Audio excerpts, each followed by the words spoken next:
All right, thanks for joining us for another episode. If you remember last time we left off, we'd done a first little toe in the water diving into functions and classes. And today we're going to actually take those functions and classes and we're going to use those to build the UI, which is the user interface for our app. And if you've been paying attention, you actually probably have noticed that UI appears all over the place. So up here, you can see UI Kit. Now, UI Kit is a kit of tools provided by Apple, and the UI stands for user interface. So that's our user interface kit. And we talked about classes and subclasses. You'll notice that we had the class UI View Controller, and the UI in UI View Controller obviously means it belongs to UI Kit, but also that, this is part of the kit that is going to be providing our user interface.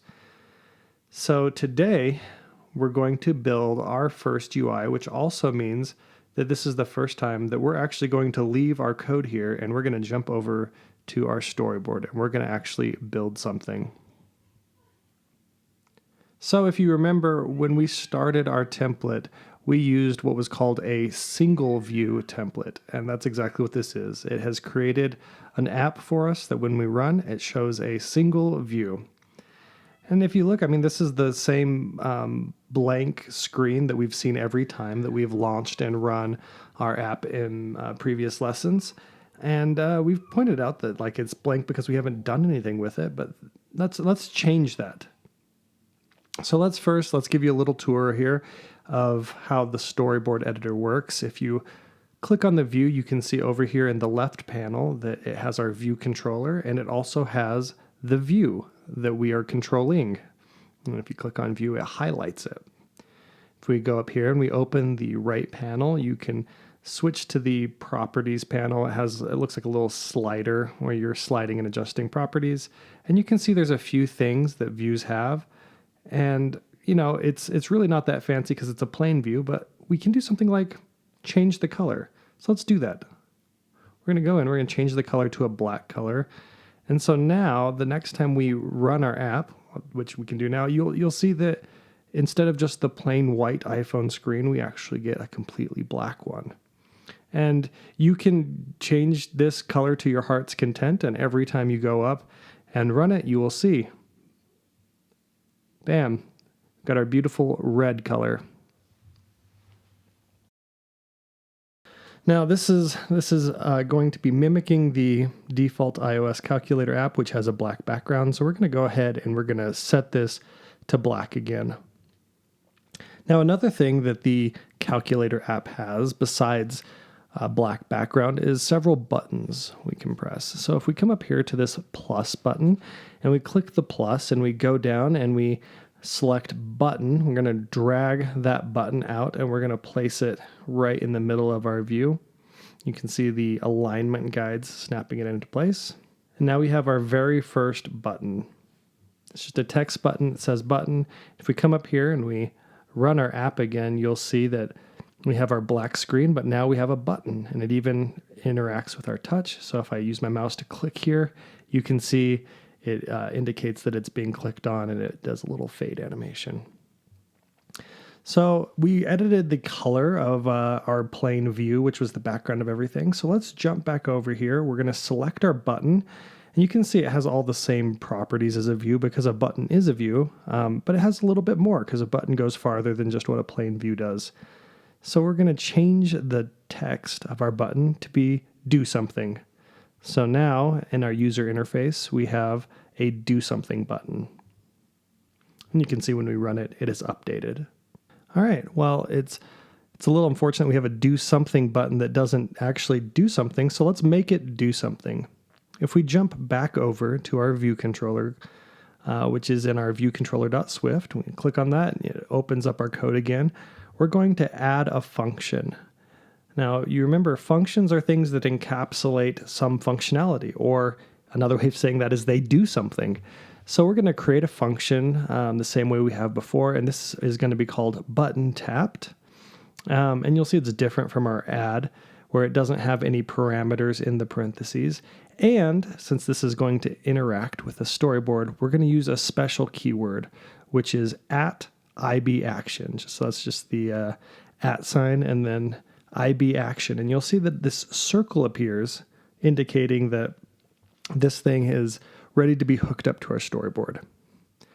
So if we come back to our storyboard, you can see the header here at the top. And you can see it has several things on it, but the thing that we care about is view controller. And that's actually our view controller. And that's part of the reason why we didn't change the name of view controller in a previous lesson, is because this storyboard was already using the class that had been created for us from the template. So if we hold the control key and click on view controller, or we right click, you'll see it pulls up this menu of things that it can be connected to.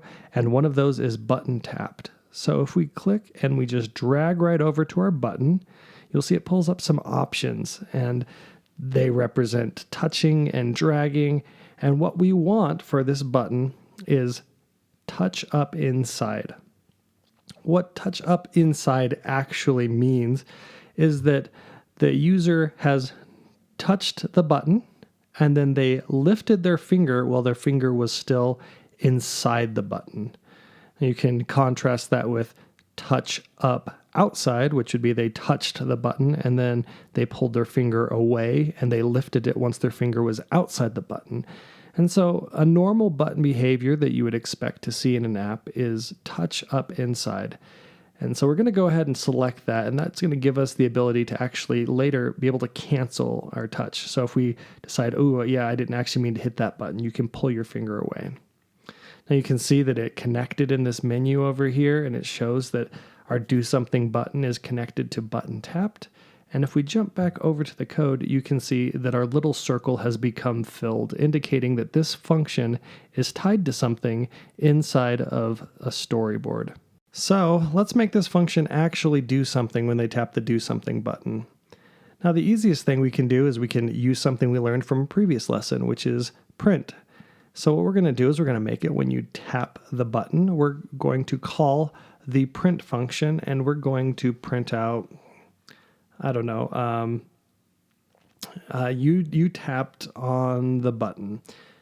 So every time we tap on the button, it'll print that text to our console. So let's go ahead. We're going to run this, but first you can even tell before we run that, again, based on the highlighting, that Xcode actually does recognize what we've typed as valid syntax. This is actual code, and so we're good to go. We can go ahead and run it. And you'll see, here's our black background, our blue do something button, which is what we designed in our storyboard. And if we click it, you can see that it calls our button tapped function, and then it calls the print function with you tapped on the button. So tapping on the button prints out you tapped on the button. Now, hopefully your imagination is already starting to run a little bit with this. There's all sorts of things you can do now that you have the ability to connect buttons to your code. So let's do something like this is going to be a calculator app. So let's do something that is more calculator-y with our button here. Now we're going to introduce this idea of a scope. And this is something that is kind of conceptual, but we've already kind of experienced it. So if we look at our variables above here, where we have added numbers and we're adding 15.5 to 3.5, the variable added numbers up here and the variable add again, they actually can't be used anywhere outside of these curly braces right here inside this viewDidLoad function. And the reason is this is called a scope. Now a scope just represents a visible area where pieces of code can or cannot have access to each other. And there's loads of benefits to having stuff operate in a very limited range of access. So in this case, we couldn't use the add again or the added numbers button outside of the viewDidLoad function, and we especially couldn't access them over in button tapped. So, your first instinct will be, well, if we want to make something that adds stuff up, well, then we should put the variable down here in buttons tapped. So if we created a variable called added up numbers down here in buttons tapped, that might be your first instinct of, oh yeah, that's where I'd want my variable since it has to do with this function. But here's the thing that you might not expect is if you went through and you went through the effort of saying, okay, well, added up numbers, maybe it starts at 10, and every time you click the button, it adds 10 to added up numbers. What you might not expect is that every time we go through this function, that the result would be a consistent result, that it would always print out the number 20. And we can see that when we run our app, that if we click on it, we get 20, and we get 20, and we get 20. Now, the reason why this happens is because scopes come and go. They're not permanent. And so in this case, when you call button tapped, it actually recreates everything within that scope every single time the button is clicked. So that means that you have this variable, which is called added up numbers, and you add 10 to it, and then you print it. And then when the scope is done, it destroys it. And then you click the button again and it recreates everything. And so that means that every time it gets recreated, it's getting recreated as 10. So what we can do here is we take a step outside of our function. We can see that our class actually has a scope dedicated to it, the same way that our functions have a dedicated scope. And so the class's scope is everything in between its curly braces.